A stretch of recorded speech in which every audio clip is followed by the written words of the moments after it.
बौद्ध काल में बुद्ध का एक बहुत ही प्रसिद्ध शिष्य हुआ, पूर्ण कश्यप। वो सच में पूर्णता को प्राप्त हो गया था, इसलिए उसे पूर्ण कश्यप कहा जाता था। जब बुद्ध को उस शिष्य पर पूरा भरोसा हो गया कि अब इसे कोई भी चीज परेशान नहीं कर सकती, तो बुद्ध ने एक दिन पूर्ण कश्यप से कहा कि अब तुझे मेरे साथ जगह जगह डोलने की कोई जरूरत नहीं है। अब तो खुद में ही पर्याप्त है। अब तुझे किसी बुद्धि की जरूरत नहीं रही। इसलिए अब तू गांव गांव और नगर नगर जाकर जो भी तूने मुझसे सीखा है उसे लोगों में लुटा। अब से यही तेरा काम है। तूने जो पाया है उसे लोगों में बांट। पूर्ण कश्यप ने कहा, लेकिन किस दिशा में जाऊं? आप इशारा तो करिए कि जाना कहां है। बुद्ध ने कहा, अब दिशा भी तू खुद ही चुन ले। अब तो तुझे दिशा बताने की भी जरूरत ना रही। तू खुद ही समझदार है। अब अपना मार्ग तू खुद ही चुन सकता है। पूर्ण कश्यप ने कहा, ठीक है भगवान, तो फिर मैंने अपना मार्ग चुन लिया। बिहार में एक गांव है सूखा नाम का, मैं वहीं जाऊंगा। बुद्ध ने कहा, तू एक बार फिर सोच ले। वहां जाकर तू बहुत बड़ी उलझन मोल ले रहा है। बड़े ही दुर्जन और जंगली लोग रहते हैं वहां।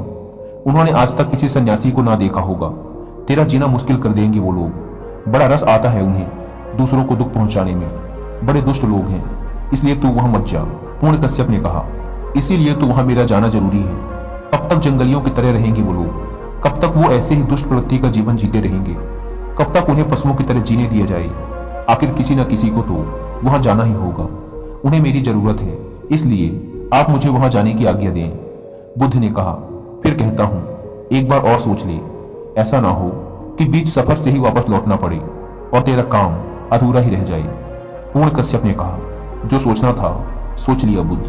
अब तो बस आप आज्ञा प्रदान करें। बुद्ध ने कहा, ठीक है, तू जा, लेकिन जाने से पहले मेरे 3 प्रश्नों के उत्तर देता जा। पहला, अगर उन्होंने तुझे गालियां दी, तेरा अपमान किया, तब तू क्या करेगा? तेरे मन में कैसे विचार उठेंगे? पूर्ण कश्यप ने कहा, यह प्रश्न भी आप मुझसे पूछते हैं? आपको तो पता ही है कि अगर उन लोगों ने मुझे गाली दी, मेरा अपमान किया, तो मेरे मन में प्रसन्नता के भाव उठेंगे, यह सोचकर कि कितने भले लोग हैं, सिर्फ गालियां ही दे रहे हैं, मार नहीं रहे, वरना मार भी तो सकते थे।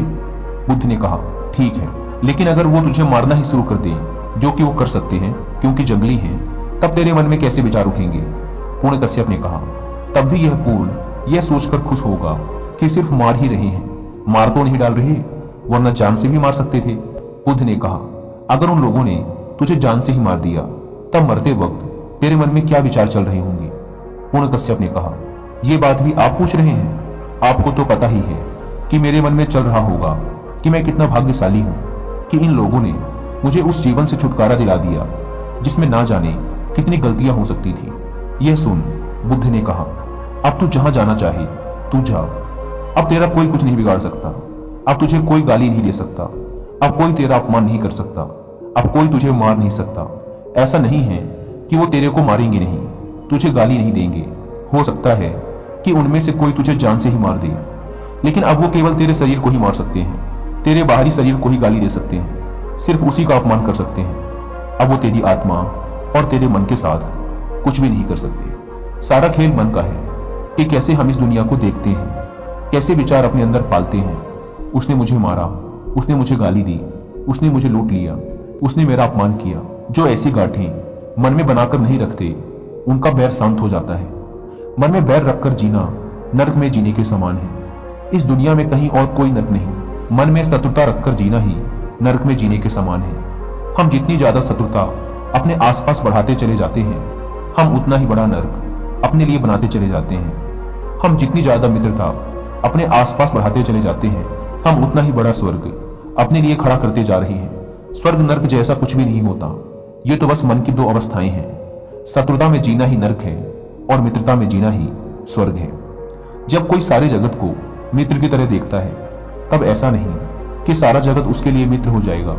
इस भूल में रहना भी मत। लेकिन जब हम सारी दुनिया को मित्र की तरह देखते हैं, तो हमारे लिए ये सारी दुनिया मित्र हो गई। हमारे सारे शत्रु समाप्त हो गए। और अगर कोई हमसे शत्रुता करेगा, तो वो शत्रुता उसके मन में होगी, वो उसकी पीड़ा पाएगा, हमें कोई पीड़ा ना दे सकेगा। इस संसार में शत्रुता से शत्रुता को कभी मिटाया नहीं जा सकता। केवल मित्रता से ही शत्रुता को शांत किया जा सकता है। कुल मिलाकर सब कुछ हमारी सोच पर ही निर्भर करता है कि हम सकारात्मक सोचते हैं या नकारात्मक। नकारात्मक सोच का परिणाम ही नकारात्मक ही होना है, और सकारात्मक सोच का परिणाम सकारात्मक सकारात्मक सोच की ताकत को समझाने के लिए एक